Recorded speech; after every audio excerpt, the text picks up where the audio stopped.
Hello everyone. Here in this video, I am going to explain three important formulas from inverse trigonometric ratios. So if we have, or if we'll gather the concept of the three inverse trigonometric formulas, we can easily solve maximum number of questions from our NCERT textbook.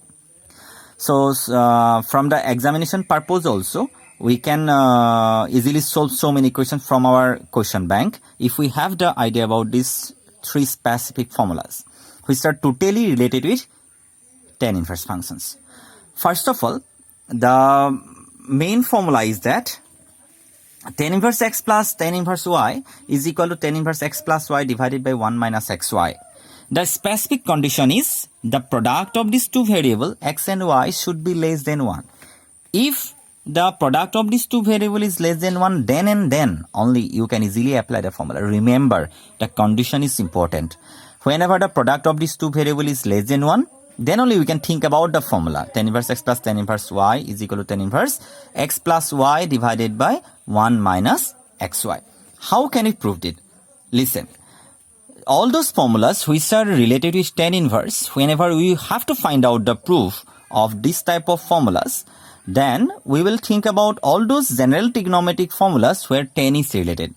Just like as tan of a plus b, tan of a minus b, sine twice a, one specific formula is there for tan, cos twice a, tan twice a, like this. All those formulas we will think about it.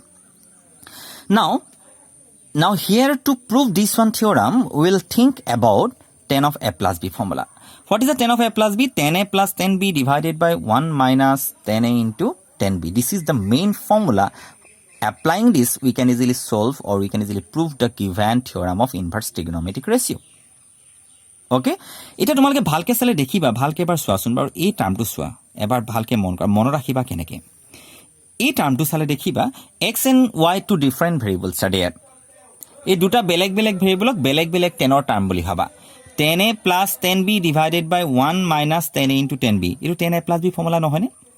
So listen, মই আৰু এটা কথা কৈ থওঁ যে যদি কেনেবাকে tan inverse ফাংচনটো থাকে, তেনেহলে tan inverseৰ যিটো ডোমেইনৰ এলিমেন্ট, এই ডোমেইনৰ এলিমেন্টৰ প্লেছত যদি কিবা এক্সপ্ৰেছন থাকে, we will try to simplify that expression which lies in the place of the domain element in such a way that it will convert it to the form of tan. এই এক্সপ্ৰেছনক আমি সদায় টেনলৈ convert কৰিব try কৰিম। মই আকৌবাৰ কৈছোঁ, এইটো যদি ten inverse থাকে, এই এক্সপ্ৰেছনবিলাকক আমি সদায় টেনৰ কথা ভাবিম। টেনৰ কিবা ফৰ্মুলা হয় নেকি? যদি এইটো কছ থাকে, এইটো কিবা কছৰ ফৰ্মুলা হয় নেকি? যদি চাইন ইনভাৰ্ছ থাকে, এইটো কিবা চাইনৰ ফৰ্মুলা হয় নেকি? আমি এনেদৰে ভাবিম, সদায় ভাবিম। কাৰণ ten of ten inverse x equal to x. In the previous video, in the previous lecture, I have explained about all those sin inverse of sin x is equal to x. সেইকাৰণে তো tan inverse থাকিলে মই তো টেনৰ formula হয় নি ভাবিম, যিকোনো ফৰ্মুলা হ'ব পাৰে। সেইকাৰণে if you want to have the idea about the inverse trigonometric formulas, first of all, we should have the idea about all those formulas which are related to general trigonometry. এতিয়া tan of a plus b, tan a plus tan b divided by 1 minus tan into tan b, এইটো ভাবাচোন, এইটো tan inverse টেনৰ formula হ'ব পাৰে নেকি? tan a plus tan b divided by 1 minus tan into tan b. তেনেহ'লে tan a plus b, tan inverse cancel বুলি ভাবি লৈছোঁ। একচুৱেলি কেনচেল বুলি নকয়, a plus b থাকিব। চ' a plus b ভেলু আমি ইজিলি উলিয়াই দিব পাৰিম। চ' এইটো tan a plus b formula. সেইকাৰণে চোৱা মই কি কৰিছোঁ, আমি tan inverse বা আমি এক্সক এটা ভেলু হিচাপে কনচিডাৰ কৰিব পাৰোঁ, ৱাইক এটা ভেলু হিচাপে। এক্সক আমি tan a হিচাপে কনচিডাৰ কৰিব পাৰোঁ, ৱাইক tan b হিচাপে। সেইটো নকৰি পিনি মই ইয়ালৈ গৈছোঁগৈ, tan inverse x equal to a। আমি জানো যে অলৰেডি আমি প্ৰিভিয়াছ লেকচাৰত কৰিছোঁ ইনভাৰ্ছ ট্ৰিগনোমেট্ৰিক ফৰ্মুলা হিচাপে বা ইনভাৰ্ছ ফাংচন, এইটো tan inverse এটা ফাংচন হয়। ইনভাৰ্ছ ফাংচনৰ ডেফিনেশ্যন মতে x ইকুৱেল টু কিমান হ'ব? tan a। tan inverse y is equal to b consider কৰিলোঁ, then what is the value of y? tan b. So now we will consider tan a plus b is equal to what? Tan a plus tan b divided by 1 minus tan a into tan b. কাৰণ এইটো formula মই দেখিছোঁ আৰু tan a plus b ফৰ্মুলাটো মই সেইকাৰণে apply কৰিছোঁ। এইটো বা মই বস্তু চিনি পালোঁ কি হয়, সেইকাৰণে মই tan a plus b equal to ইমান। So what is the value of tan a? X, tan b is equal to y. Putting the value of tan a and tan b in the respective places, we have got it x plus y divided by 1 minus xy equal to tan a plus b. এটা কথাটো হ'ল one specific condition is given, xy less than 1. So listen, x আৰু y value কেনেকুৱা হ'লে, কেনেকুৱা ধৰণৰ how many different possibilities will be there which will satisfy the condition xy less than 1. এটা আমি তিনিটা বেলেগ বেলেগ কণ্ডিশ্যন পাম কণ্ডিশ্যনকেইটা হ'ল কেছ কেইবাটাও হ'ব পাৰে ফাৰ্ষ্ট কেছটো এনেকুৱা ধৰণৰ হ'ব পাৰে আমি দুইটা পজিটিভ কোৱান্টিটি ল'লোঁ x is greater than 0 y is greater than 0 and their product is less than 1 first case এনেকুৱা ধৰণে আমি কনচিডাৰ কৰিব will consider all those values of x and y which are positive no' doubt but their product is less than 1 possibility is there we can consider both the values of x and y are as negative quantity but their product is less than 1 এনেকুৱা ধৰণৰ possibility মনলৈ আহিব পাৰে মনলৈ কি ভাব আহিব পাৰে সো থাৰ্ড কেস এটা পজিটিভ এটা negative x is greater than 0 y is less than 0 x is less than 0 or y is greater than 0 but in both the cases x y is less than 1 আমি এনেকুৱা ধৰণৰ তিনটা কেছৰ কথা ভাবিব পাৰো তিনটা পসিবিলিটিজ are there whenever we'll think about the proof of this one আমি তিনটা বেলেগ বেলেগ কেছৰ কথা ভাবিব পাৰো কিন্তু আমি generally for the examination purpose আমি ইমান বিলাক কথা নাভাবো আমি সিম্পলি তাৰ প্ৰুফটো কৰি থৈ দিম ঠিক আছে so I have thought about the explanation of all those conditions but I have explained only one property মই জেনাৰেল প্ৰপাৰ্টিটোকে মই লিখি থৈ দিছো এতিয়া কি হ'ল what is the value of 10a plus b 10a plus b = x plus y divided by 1 minus xy আমি জানো যে ইনভার্স ট্ৰিগোনোমেট্ৰিৰ ক্ষেত্ৰত আমি 10 ফাংশনটো সদায় এটা ইনভাৰ্সিবল ফাংশন হিচাপে কনসিডাৰ কৰিছো সো আমি জানো যে 10x = y হলে so what is the value of x 10 ইনভাৰ্স y এটো যদি মই x বুলি কনসিডাৰ কৰো তেতিয়া হলে কেনেকুৱা ধৰণৰ কন্ডিশনলৈ গৈ যাব obviously it is what 10a plus b = x plus y divided by 1 minus xy then what is the value of a plus b 10 inverse x plus y divided by 1 minus xy so a means what so a means 10 inverse x b means 10 inverse y putting the value in the respective places 10 inverse x plus 10 inverse y is equal to 10 inverse x plus y divided by 1 minus xy xy less than 1 so many different cases are there মই এটা case just মই অকল check কৰি দেখাইছো first case চোৱা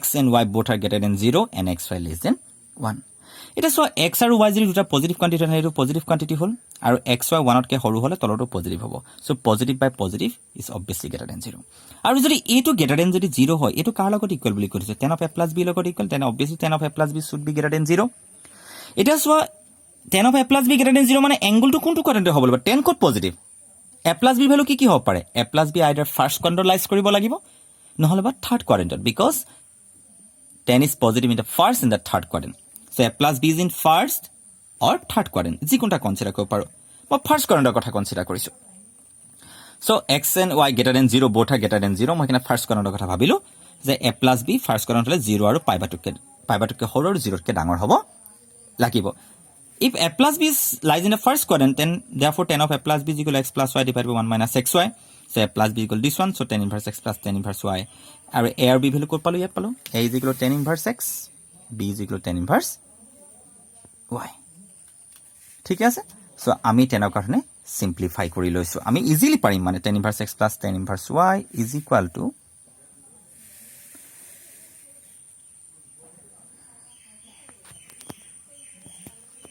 ঠিক আছে so আমি এনেকুৱা ধৰণে proof কৰিব পাৰিম so one of the most important formula 10 inverse x plus 10 inverse y is equal to 10 inverse x plus y divided by 1 minus xy এটো চালে তোমালোকে গম পাবা it's my honest request to you people তোমালোকে general ট্ৰিগোনোমেট্ৰি ফৰ্মুলাখিনি এবাৰ kindly চাই লোৱা তেতিয়া তোমালোকে ফৰ্মুলা ইনভাৰ্স ট্ৰিগো ফৰ্মুলা বিলাক চিনি পাবা inverse trigo formulas are nothing but the another representation of the general trigonometric formulas বিচাৰি হিন্টছ এটা পাবাই সো হেকানে প্ৰথমে জেনাৰেল ট্ৰিগোনোমেট্ৰি ফৰ্মুলাখিনি কাইন্ডলি এবাৰ চাই লোৱা তেতিয়া তোমালোকে এইখিনি কথা গম পাই যাবা okay so three defined conditions are there out of all those three conditions I have discussed the first one so just think about the second and the third one you will get the idea okay so এনেকুৱা ধৰণৰ কথা তাতে আমি গুটে তিনটা কেছৰ পৰা দেখিম যে x আৰু y ভ্যালু যিয়ে নহওক যদি তাহাঁতৰ প্ৰডাক্টটো less than 1 হয় greater than 0 হ'ব পাৰে এটা less than 0 হ'ব পাৰে নহবা greater than 0 less than 0 greater than less than 0 greater than 0 যিকোনো কন্ডিশনে নহওক মুঠতে x আৰু y যদি প্ৰডাক্টটো less than 1 হয় তেন্তে এই ফৰ্মুলাটো সদায় এপ্লিকেবল হ'ব we can easily prove it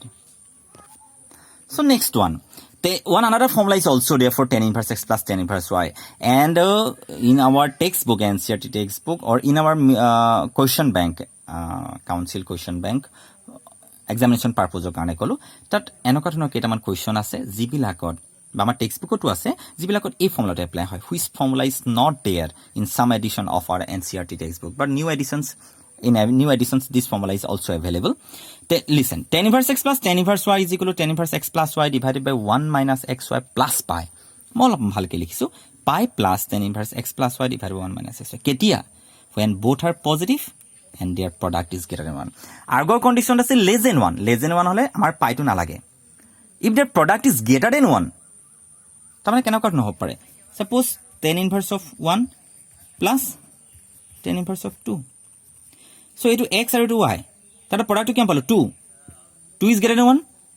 তেতিয়া হলে এনেকুৱা ফৰ্মুলাবিলাকৰ কাৰণে আমি ডাইৰেক্টলি এইটো ফৰ্মুলা নহয়, এইটো ফৰ্মুলা নহয়, আমি কি কৰিম? পাই plus tan inverse x plus y divided by 1 minus xy.